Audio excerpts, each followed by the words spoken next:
Good afternoon, everyone. Thanks for joining us for today's virtual office hour. My name is Cassandra McGee. I'm a senior program manager with JFF, and we are glad that you chose to join us today. I'm joined by Melissa McGregor as well as Chrissy Speck, who will also be helping facilitate today's discussion.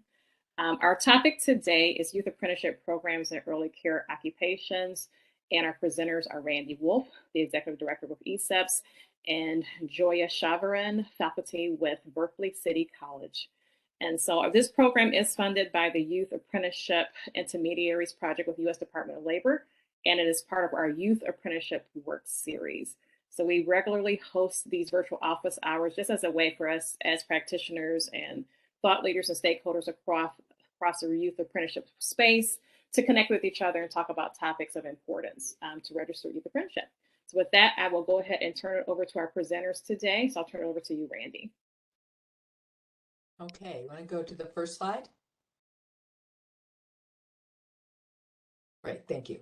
So good morning, good afternoon. Actually, even for us on the West Coast, it's now 12:02. So good afternoon, and thanks for this opportunity. We look forward. Our intention is to do about a 30-minute presentation and then have plenty of time afterwards for discussion and questions, because I think that's where the real meat of this thing will come together. But I will tell you, just as a way of starting, that I am the Director of Early Care and Education Pathways to Success, better known as ECEPTS, and Joya is faculty at Berkeley City College. Both of us have been involved with youth apprenticeship in ECE in California since the very, very beginning, as you'll hear as we proceed. So for what it's worth, for better or worse, you have two of the leaders in this effort in California as presenters. Next slide. So although we're best known for our work around ECE registered apprenticeship programs, ECEPTS has a mission that goes well beyond apprenticeships. And as such, we see apprenticeships as a means, not an end. Next slide. So the work that we do falls into three buckets. The first is that we create and expand registered apprenticeship programs for the ECE workforce. ECE is early care and education, and related subsectors such as home visitors, such as family child care providers, and so forth. The second bucket is field building, because we are really helping very intentionally and strategically to establish a national network that can support and encourage efforts to expand ECE apprenticeships and elevate the ECE industry as a workforce development priority. I will mention here real quickly two things. One is that I sit on the National Advisory Committee on Apprenticeship, which reports to the Secretary of Labor.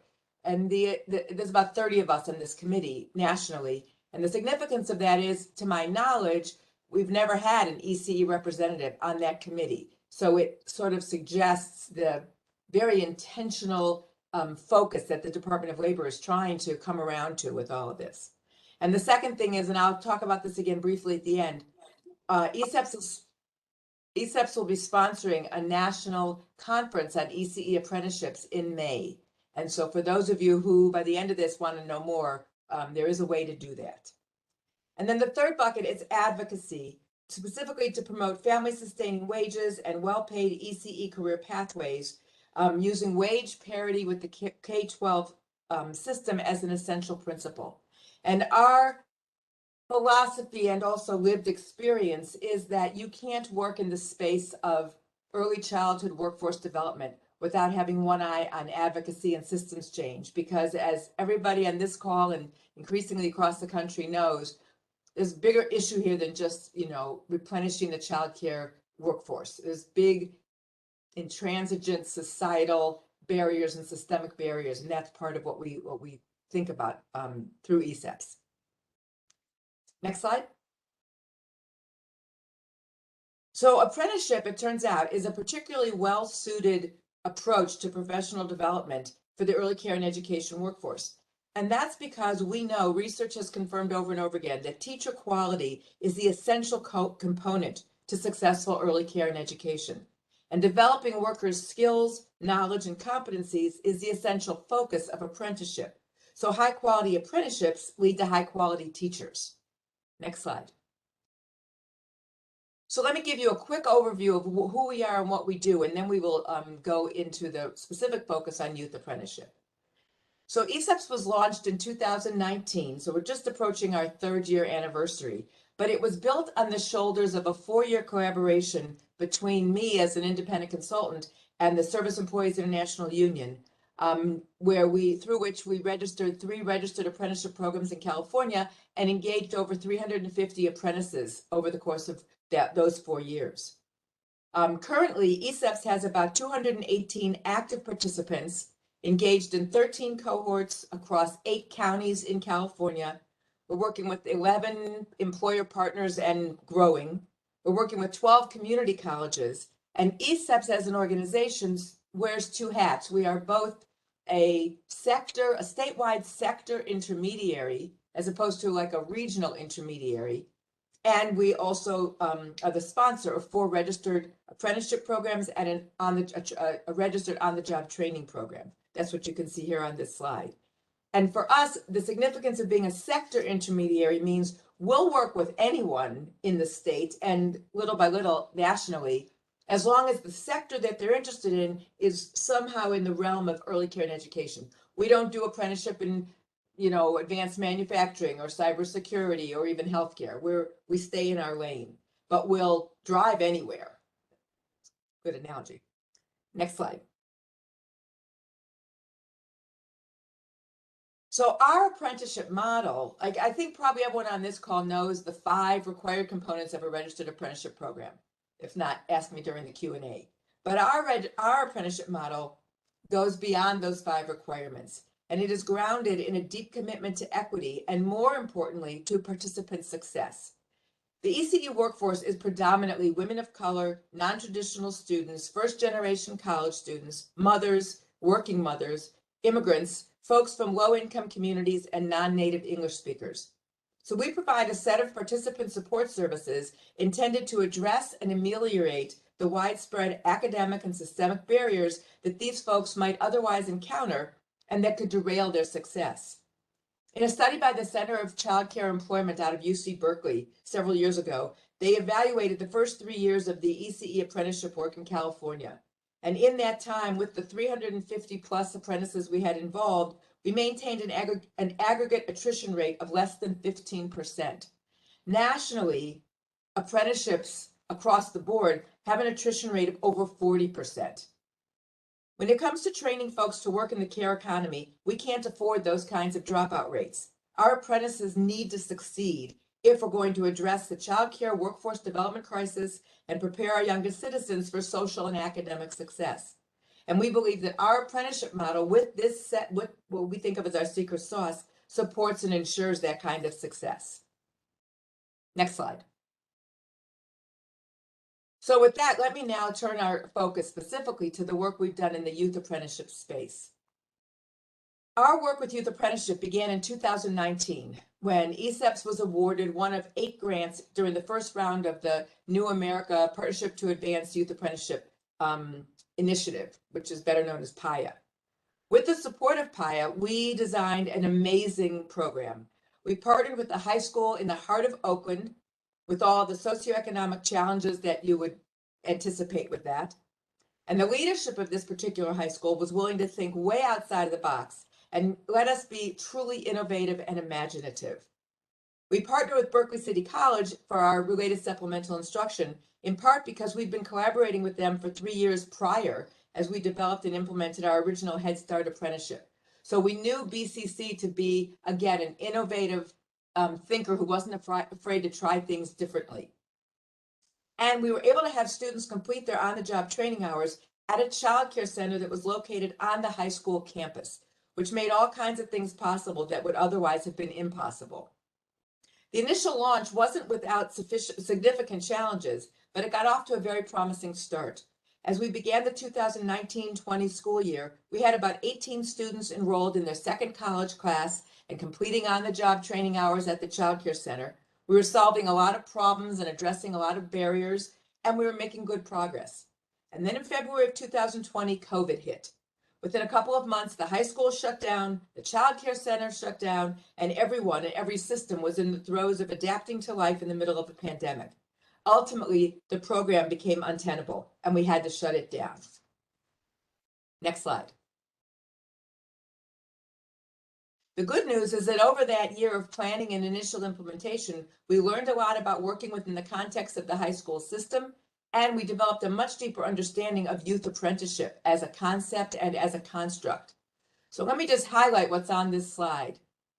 From our vantage point, some of the keys to success of that early Castlemont pilot project was, number one, everything was built around a cohort. In all of our models, whether for young people or adults, we see the design of a cohort as being critical to success. And I'll leave it to Joya to highlight the ins and outs of why that's particularly true. Another success, or another key to success, was that the community college was in some ways in the driver's seat, as opposed to the high school district or the high school being in the driver's seat. It's not that they weren't a completely central partner, but the big sort of high-level decisions and decision-making authority fell to the community college, which actually served to give us more opportunity for innovation. Obviously, all apprenticeships should respond to county job market changes and demands, and certainly with the pandemic, it wasn't that there was a childcare, if anyone who doesn't know this, there was a childcare crisis long before the pandemic hit. But what happened with the pandemic is it became a nationally recognized crisis. And we learned when we first started this work, we thought a youth apprenticeship meant that they began and ended in high school. And we learned during those first couple of years that no, they can start in high school and finish in college. And that's how we redesigned the model. I will highlight these 3 challenges, but we'll go into the challenges, I think, more during the Q&A. And the first is that it turns out that trying to provide OJT, on-the-job training, during school hours, given students' family and work responsibilities and extracurricular commitments, and the particular challenges of the ECE workforce, makes it almost impossible for them to do OJT during the school hours.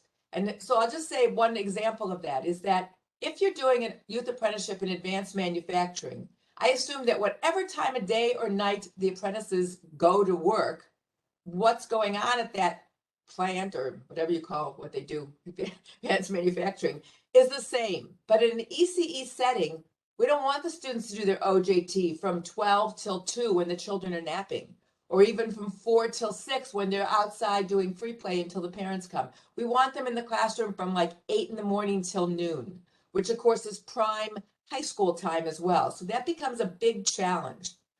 Secondly, the rigidities of the high school culture, structure, misalignment with the community college structure and expectations throws a whole bunch of wrenches into a system. It's as if it's not complicated enough to take on the K-12 system or the high school system, and then complicated enough to take on the community college system. You try to work those 2 cultures together, and it's a formidable challenge.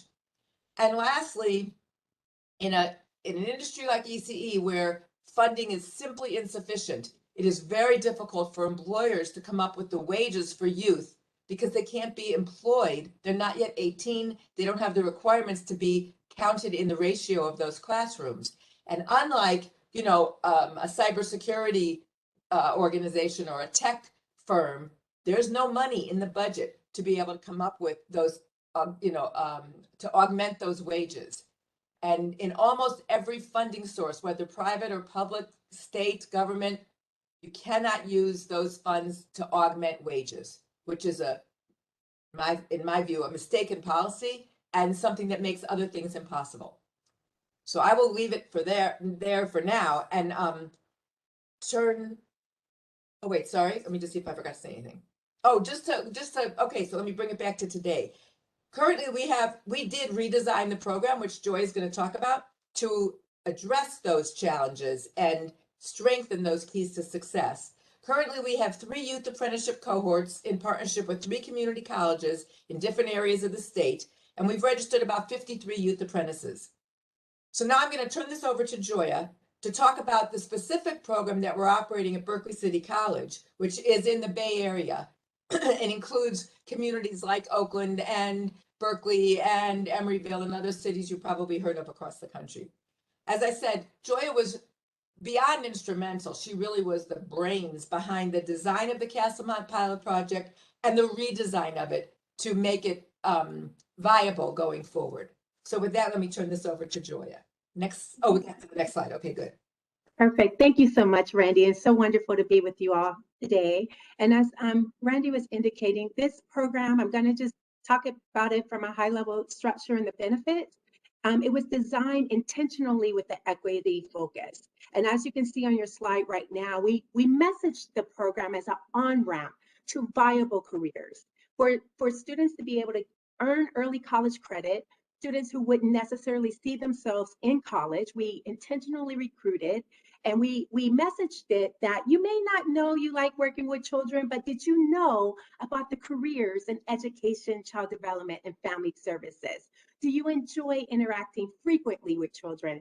Are you interested in investigating characteristics of children and families? And as you can see on the slide, it provides for so many career options. And with that in mind, we intentionally designed the program so that students receiving the related supplemental instruction aren't tracked in just one sector. They are taking general education transfer curriculum that aligns to industry certification, that provides for not just an on-ramp to many careers as you see, but also it provides an on-ramp to their AA and BA transfer as well as credential. So that is the way our program is designed. And next slide, please. So our teacher preparation pathway at Berkeley City College is designed to ensure that it begins in high school. We need to address the workforce crisis, and we designed the program in collaboration with ECEPTS as our sector intermediary, our industry partner at the time, YFCA, to design a high school dual enrollment system that provides for on-the-job training during the summer, so they can earn 6 to 8 weeks, approximately 320 hours, while engaging in a 3-unit course, fall semester, spring, for 2 years. Once they're done with their 2-year pre-apprenticeship, we provide an on-ramp to the AA degree at Berkeley City College or wherever their interest, as you know, they're adolescents, they may want to go on to 4 years. The wonderful thing is that classes count and their experiences matter. We help them transfer to college, hopefully Berkeley City College, and then we provide for a teacher preparation pathway program that leads to a AA degree and immediate guaranteed transfer credential program. So with that, they earn industry certification as a teacher. They're able to matriculate through college courses as well as start at a higher than minimum wage because they're coming out with industry certification. And we provide all of the supports, embedded supports to ensure their success. Everything from responsive tutoring, bilingual tutoring to faculty that look like the diversity of our students and that we're serving. And we, again, intentionally recruit to ensure that they're not taking classes that don't count. They're on a very, very equity focused pathway to ensure their success. And what's wonderful is it's free. They don't end up with lots of student debt like some of us on this webinar today. They come out with tuition free, books paid, and any support services that they may have expressed or we've identified to ensure their success. Next slide. So again, the early college credit is 12 IGETC, intersegmental general education transfer curriculum, meaning these classes count no matter where they end up. And with those units, they also obtain what's called a child development permit, which is the industry certification in our ECE field. They also get a certificate with Berkeley City College that stacks to another certificate that stacks to a degree. So wonderful completion point. That each phase of completion points, we work closely with our employer partners, as Dr. Randy Wood indicated. It's really hard paying high school students under 18 years old. So we do have collaboration with public partnerships for their stipends, as well as when they turn 18, intentional partnerships to support them with their career advancement. So they do indeed get wage increases as they continue to complete. And they're employee eligible. We pay for everything, their live scan, their TB test, whatever it takes for them to be successful in the workplace. And we also provide on-the-job training that aligns to we call it the world of work, the 21st century skills you need to be successful in the workplace. So they get a real wraparound supportive program, as well as wonderful intentionally designed instructors and supports, and just realizing that everyone is not fit to be a teacher. So we also provide transfer support for them to be successful in the field that they're interested in, but they usually don't know that unless they get on the job training experiences in high school. So what better way to get access to those on the job training experiences that they wouldn't typically have to know whether they want to be in the field or not. So that's a wonderful, I wouldn't say side benefit to the structure. So next slide. All right, so Randy, I'm going to pass it off to you. And again, looking forward to the Q&A, but thank you for the opportunity to be with you all today.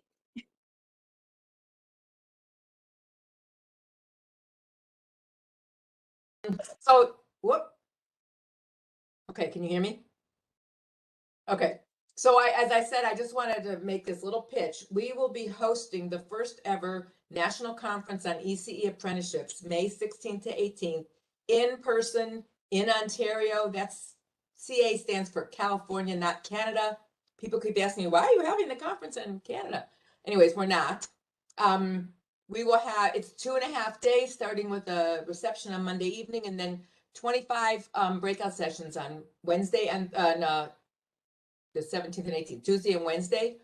At the moment, where our registrations were well over 100 at this point, we're capping it at 150 because we don't want it to get too large where people will get lost. And we want it to be in person. We did a virtual conference last year. It was very successful, but as everybody in this call knows, there are limits. There are opportunities that virtual presents, and there are limits. And we want people to get to know each other, you know, to have coffee in the morning at the hotel, you know, restaurant with that person you met at a seminar yesterday, that kind of thing.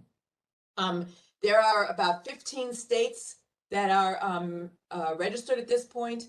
There are presenters, and one of them is on this call, I saw. Hi, Brenda. There are presenters from Rhode Island, Vermont, Pennsylvania, Kentucky, North Carolina, Colorado, Washington, and California. I think that's everyone, but I may have met. And there's also national people like the people at New America Partnership to Advance Youth Apprenticeship. So I would encourage you, if you're interested, check out our website, which is ECEPTS.org. You can go to the next slide and you can see the contact information. ECEPTS.org, and there is a link to the conference registration page. There's also a link at the conference registration page to the conference program. So you can see exactly who's speaking and who's going to be there and what the topics, you know, what the range of topics include. And feel free to reach out to me if you have questions or, you know, you want more information or whatever the case might be. And with that, we will turn it back to our moderators and open it up for Q&A. Well, thank you so much, Randy and Joy, for that great overview of ECEPTS and the wonderful things that you guys are doing in early childhood care occupations.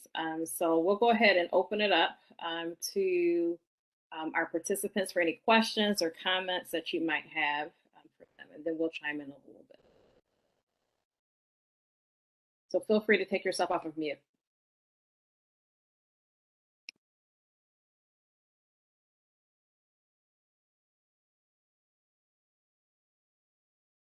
This is Christy Specht with JFF, and thank you, Randy and Joya, for your presentation. And as a Bay Area native, it's great to see you both on here.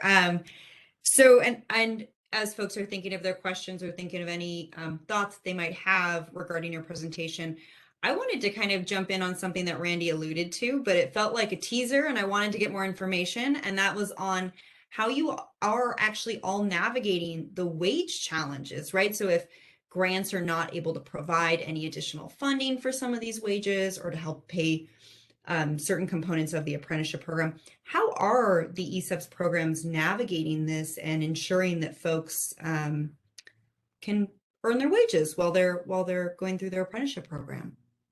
So, Joy, let me take a stab and then you can, okay. Am I muted? I'm not muted, okay. So, okay. First, the way we address that is a little different with some of the adult apprenticeship programs than we do with the youth, but I'm going to stick to the youth for today. Well, let me just say, part of the answer for the adults is access. The more we can access the workforce development system with funds like WIOA dollars and other basically welfare to work kind of programs where they can augment. It's not, see, the problem is not once they can be hired. The problem is before they can be hired. So if they don't have those initial college credits that are required to be in the classroom or initial 18 years of age, right? That's where the thing. But with the youth, it actually leads to a bigger question. So let me answer the bigger question and then go back to the question you're asking. And the bigger question, and I warned the folks at JFF that this is what I was going to say today, and they said that was okay. The bigger thing is the state of California and the country actually prepared to do a real youth apprenticeship program? And my experience so far says, in general, it's not. There are certain states that are exceptions, and, you know, God bless them. But here's what I mean by that. In my mind, a real youth apprenticeship would start, let's say they started college, dual credit college courses, maybe in their sophomore year, maybe 1 or 2 courses, see if they're interested, or it might even be some kind of institute, seminar kind of thing. By junior year, they'd be taking additional college courses and maybe going off campus 2 days a week to actually do work in the field. Because in a real, in a full-blown apprenticeship, you have to have 2,000 hours of on-the-job training. There's no such thing as apprenticeship, even accounting for prior work experience, still has to add up to 2,000 hours. And then maybe senior year, they'd be going to school 2 days a week and working 3 days a week. That to me would give you a way to let those high school students come out of high school with the right college courses and the 2,000 hours of on-the-job training that would assure them. Right now, they'll come out being able to be hired as assistant teachers, which is going to be minimum wage. And okay, it's not a bad first job. There is a career ladder in ECE. Things will get better as they keep growing and learning.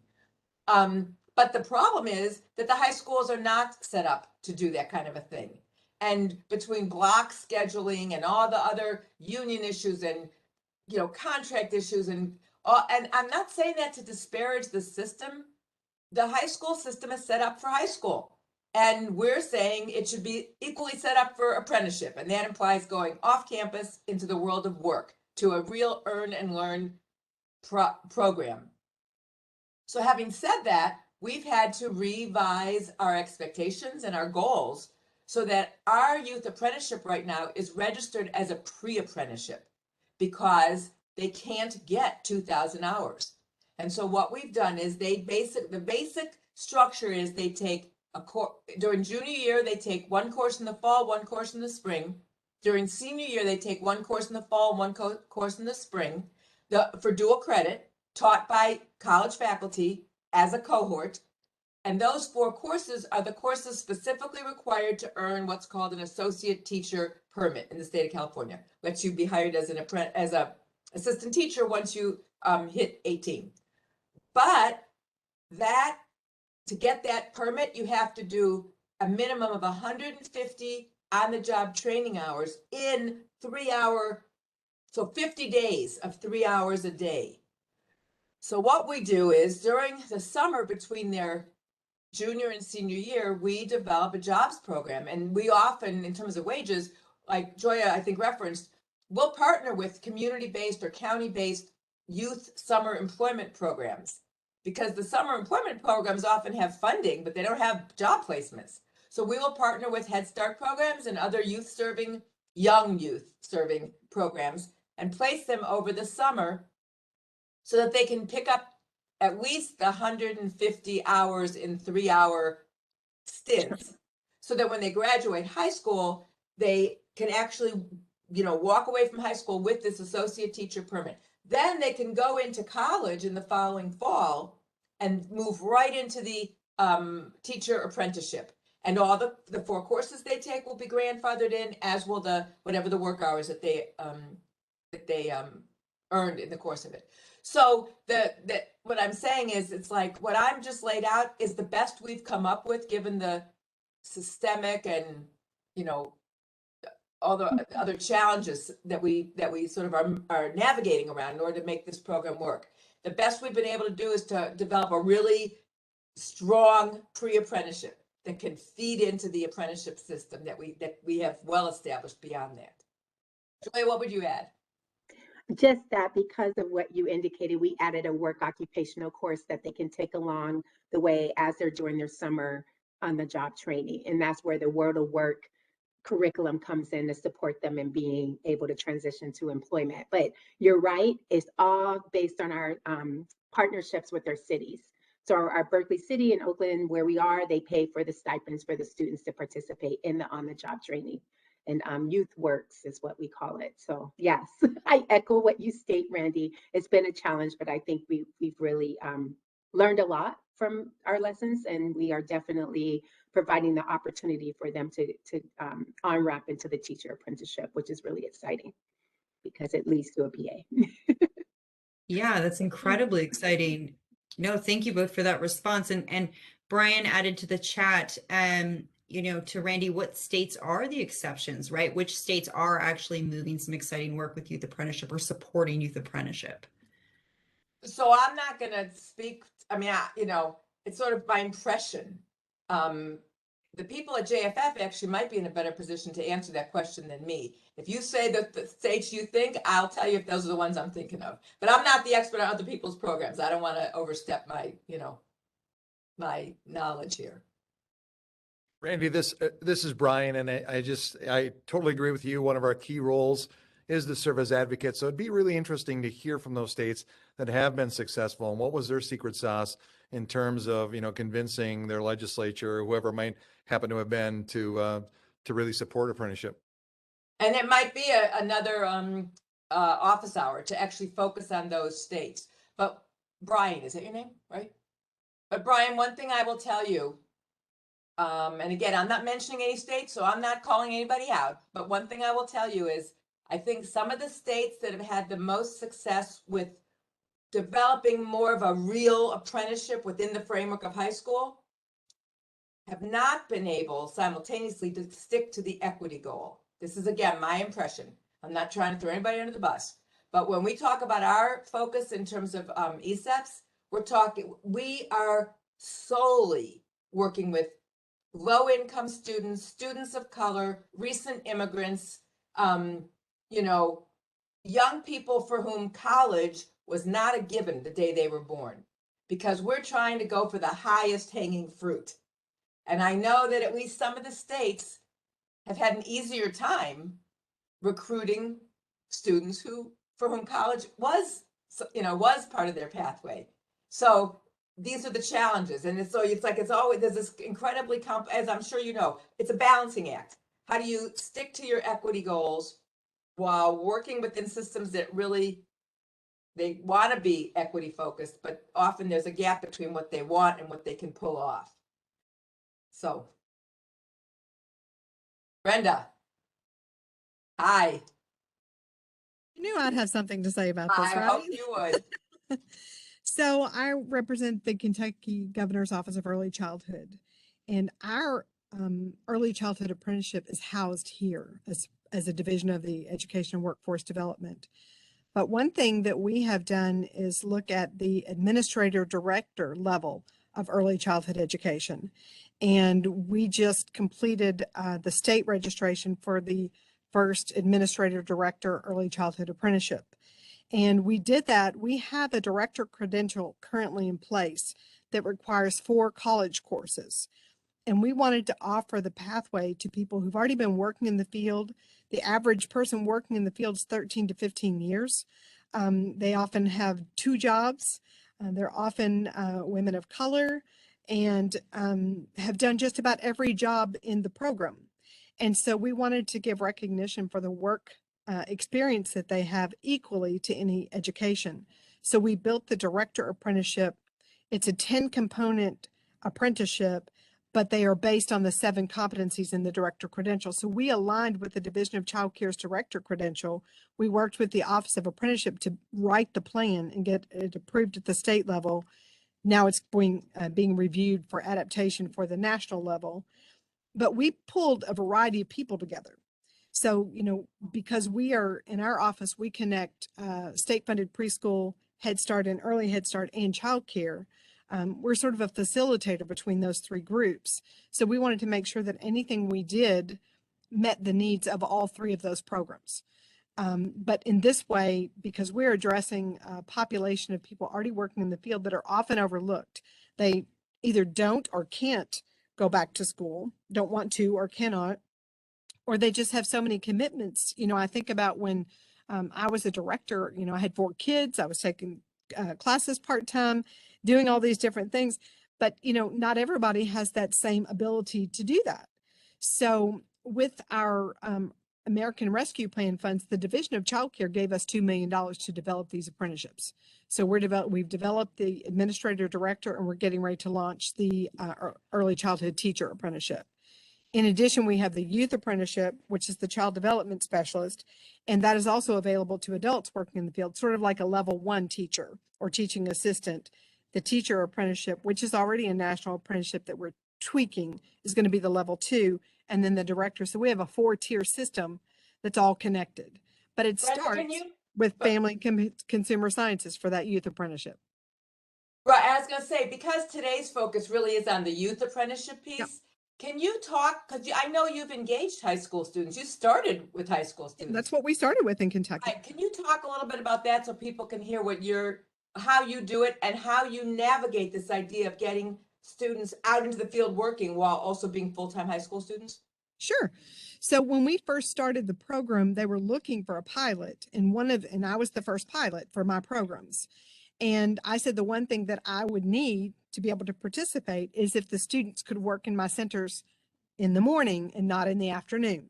Because again, just like Randy said, they're napping, it's free. I wanted them to be able to work with the curriculum-based early childhood learning environments in the morning that they would not necessarily get as much of in the afternoons. So that was one of the things we put in. And ours is housed in the Family and Consumer Sciences Early Childhood Pathway, which offers Child Development Services 1, Child Development Services 2, and Early Lifespan Development. And each of those students graduate high school with their CDA. So they work with us in the morning and go to school in the afternoon. And so that means we have to start recruiting them in the spring when they're setting up their schedules for the next year. So we work with not only the FCS teacher, but also the high school counselor. And how were you able, because I think this is the question, how were you able to get the high schools, the individual high schools or the district or the state office of education to let students not go to school during the morning so they could go into the work placement? Well, they already had that option for students that were co-oping. And so with their early childhood pathway, in addition to those 3 classes, they have to have a co-op. And so this substitutes for the co-op, but it's actually a much better credential. And I think also because when I called them, they were looking for a pilot partner, and they were willing to pretty much design it around what childcare needed. Interesting. That doesn't happen all the time.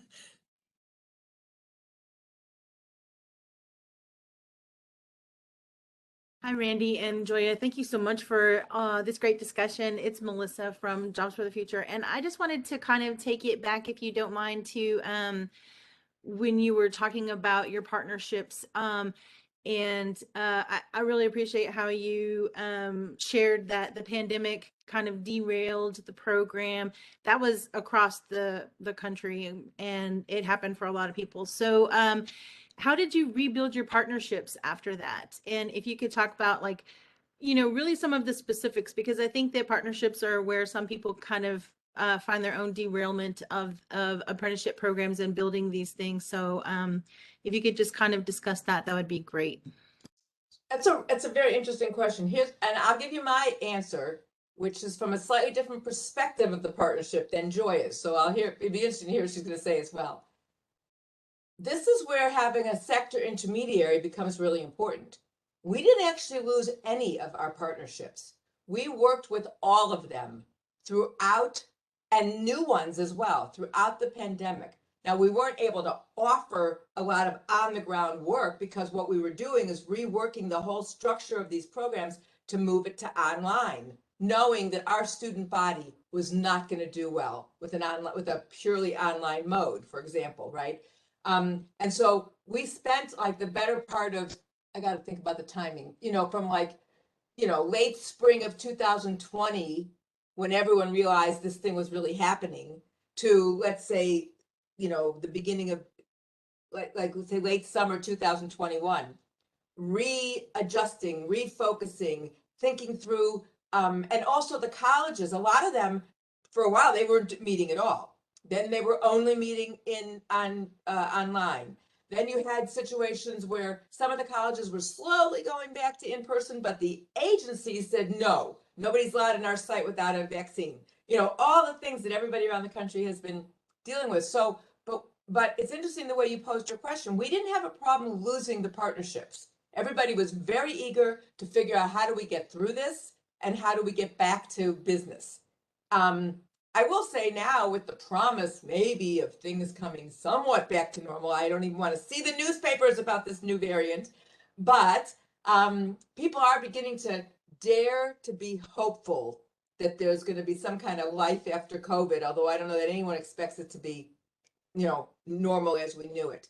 And the other thing I would say is that, you know, necessity is the mother of invention. I think if you had polled people nationally 3 years ago and said, what do you think the chances are that by spring of 2022, the idea of online courses at community colleges will just be secondhand? People would have been like, what is this question? But people have figured that out. And we have figured out so many, you know, hybrid models where you can still have that cohort. You can still give them the support they need and figure out how to use an online format where it's not going, looking at a screen and reading pages and pages of print, but it actually is interactive and all that. So I think it's more been about how to, and so what I was trying to say about the intermediary is, if ECEPTS hadn't been there as the glue, we're the intermediary, we're also the sponsor, right? If we hadn't been there as the glue, I'm not actually sure. It would have been like the survival of the fittest. I don't really know who would have survived or how it would have. You know, Joya would have single-handedly made sure things kept going in Berkeley City, but there are plenty of other communities where they didn't have a Joya. So that's what I would say. Joya, what would you add to that? And then I see Travis has his hand up. And Travis, yeah, I agree with everything you said wholeheartedly, Randy. And we are still in partnership with Casamont High School. We're still offering early college credit, and there is limitation with their on-the-job training placement experiences because their childcare that they have on campus at the high school isn't currently accepting volunteers or outside. They're still somewhat shut down. So everything you stated, Randy, after the pandemic, our students still passed the class. We just had a new normal. And so it resulted to us, I'm sorry, get a little bit of the weeds, but dropping books off at their house and just really rolling up our sleeves and ensuring that failure is not an option.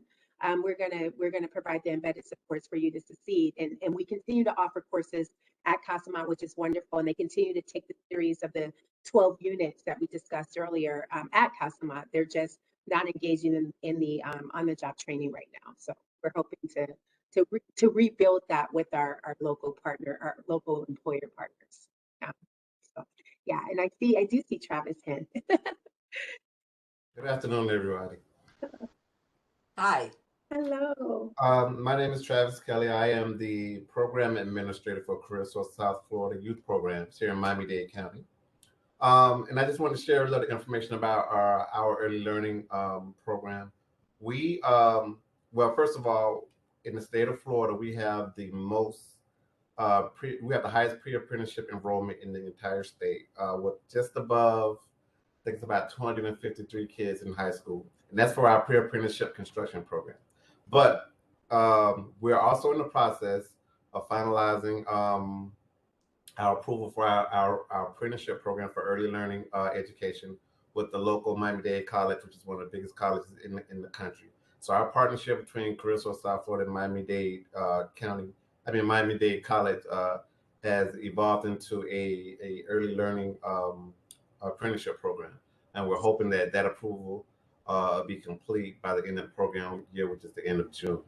It's been taking some time because of the pandemic. People weren't in the office and things moving slow, and people, you know, that type of thing. But in the meantime, there was a tremendous need for early learning professionals here in Miami-Dade County, and the community had a need for it, and we responded. We created a partnership with the Early Learning Coalition of Miami-Dade and Monroe County, and we modeled a internship, which started in November. And the internship consisted of older youth, young adults ages 18 to 24. Now, that age group is important because we primarily facilitate YO funding. So we Yeah. run two different programs, in school and out of school. I know you're familiar with it. Okay, in school 14 to 21, and out of school 16 to 24. Well, the majority of our funding is geared toward addressing the out of school population because they're disconnected. They're not in school. They may not have completed a high school diploma because of teen pregnancy or a youthful offender, homelessness, or whatever the case may be. So the majority of our funding is geared towards addressing that population. So the majority of our attention is focused on that particular population. Now, when I hear you guys talking about the in-school program, I'm wondering, okay, what about that out-of-school population that's kind of disenfranchised from those particular resources that the in-school kids have? So we kind of focused on that.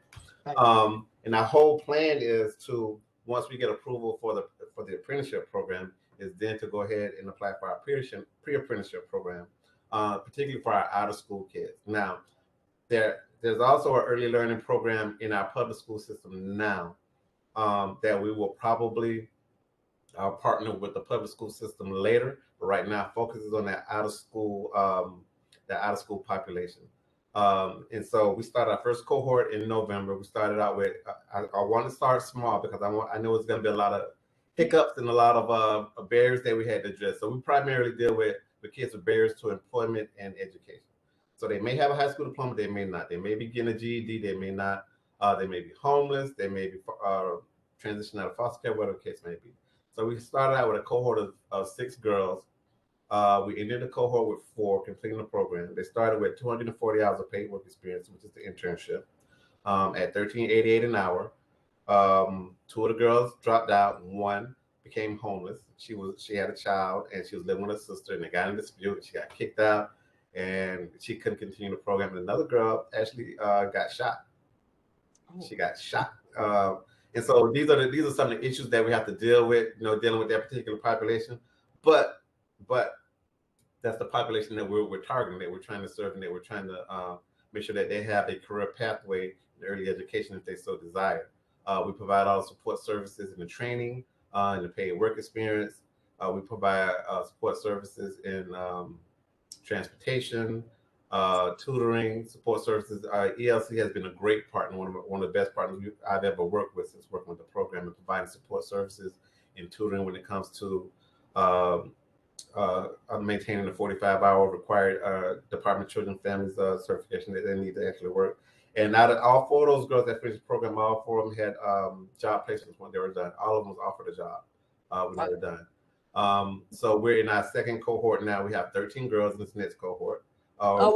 Working with 6 different employers, 6 different early child care centers. We have a waiting list of 50 different centers. And so we're growing the program. My goal is to get at least 50 through by June 30th. And then when our new program starts in July, we'll kind of build the program out to expand the scope of it. And hopefully by then we'll have the apprenticeship application done and approved, and then we'll be working on the pre-apprenticeship application. But those are some of the things that we've done. And that's why I asked Joy for her event, because I want her to send me the PowerPoint. I just want to compare and contrast. So if there's some things, some best practices that you guys have that we can kind of take a look at. And then if you want, I can send you some stuff from our program. But that's what we're doing down here in Miami-Dade South. Travis, it's so good to hear this. And let me just say a couple quick things. One is we, not so long ago, registered with the DOL an early educator apprenticeship, a registered early educator apprenticeship, which did not exist before that. If you want me to give you the link to that or the standards, just email me. I'd be happy to share that with you. That's number 1. Number 2, your question about why aren't you working with Opportunity Youth? I mean, it's a great question, right? It's really just, it's 2 things. 1, it's been a capacity issue. Until about 6 weeks ago, I was the only full-time staff member of this little engine that could. And so, now we have, I just pressed my standing desk to go up. And now we have some staff, and so now we're sort of growing. And you're absolutely right, that's a critical target group. We do have a cohort of adults, or at least 21 and over, all of whom are CalWORKS recipients, which is the California, welfare to work program. So it's not that we're not sort of in that world, but not with youth per se. Right. And then, of course, with childcare, there's one of the things that sometimes, I don't know if you've encountered this, sometimes the youth who are not in high school, even sometimes the youth who are in high school, have things in their record which prohibit them from working in childcare.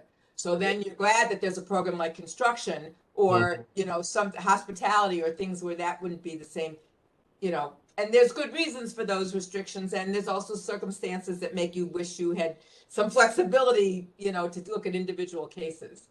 So, I believe I've encountered a lot. Yeah, I've had those situations. yes, yes.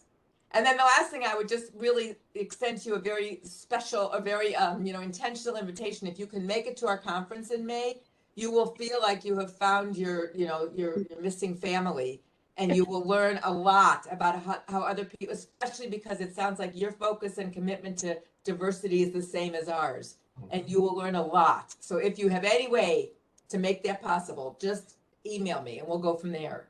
Is it going to be a hybrid? It's going to be in person. Or strictly in person, nothing virtual. But hey, you're from Florida. They don't believe in virtual anyways. Just kidding. I'm sorry. Did I say that out loud? Just echoing what I see on the news. Oh man, that's not true of all of us. I know. I should not. I'm sorry. I apologize, Travis. But yes, it's in person. This time around, it's in person. Uh-oh. So much, Randy. Yeah, no, this is all incredible information, right? And that's the whole intention of these types of this community of practice, right? Is that folks can make connections and ask any other questions that they have. So thank you for answering those.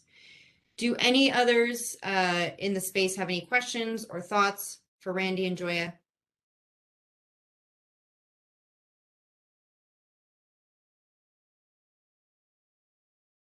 Awesome. I have just one final question. Just want you all to leave folks with like a, you know, kind of parting advice, right? Like getting an apprenticeship program up, especially youth apprenticeship, pre-apprenticeship, registered apprenticeship, it's a beast. It's really challenging. It takes all the right partners and all the right energies, which I know I don't have to tell you both. You already know that. But if you had one piece of parting advice for the group, what would that be if folks were interested in getting a, you know, early childhood education program off the ground? I would have, I'll say two things and then Joya can correct me or add to it. The one thing I would say is we are all inventing this. We are building this plane as we're flying it, and we're building it as we're flying it, and one engine keeps going out, you know, in terms of the pandemic and things like that, right? So you can't be surprised when it's as hard as it is. And I say that having had a hell of a week last week, where by the end of the week, I was like, maybe I should just retire. Now I'm not. I'm just saying the challenges are real. And when we talk about how hard it is, it doesn't mean the individual realizes, like Brenda gets on here and sounds like she's all happy. I know Brenda enough to know that there are days when she's going to bang her head against a wall. But maybe if we know that, right, that it doesn't come as a surprise and you don't think of it as an individual failure.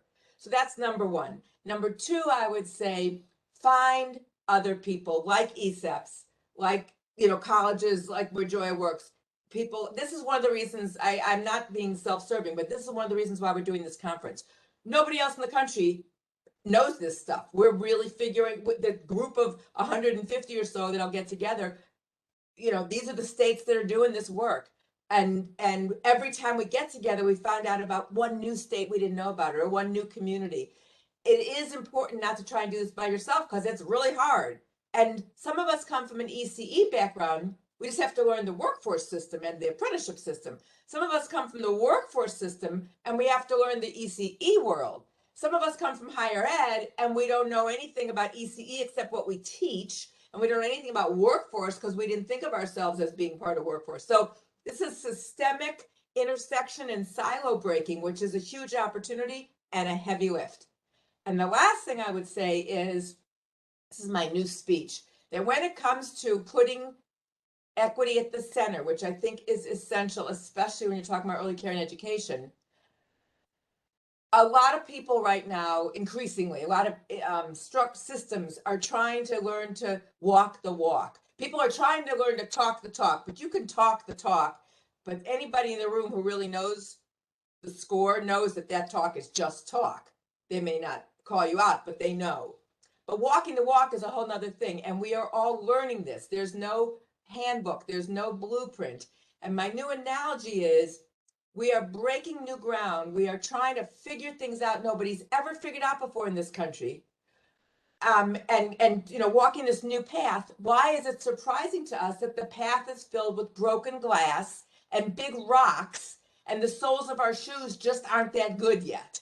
And so again, it's so that you can remember, if it wasn't this hard, everybody would be doing it. And it is that important to keep at it. So that's what I would say. Joya? You've said it, Randy. I'll just add, if you can make it to the conference, please come to the conference. It'll be your people and it's strength in numbers. Just in with that. And thank you for the opportunity. It's been such a pleasure today. Randy, I'm a fan.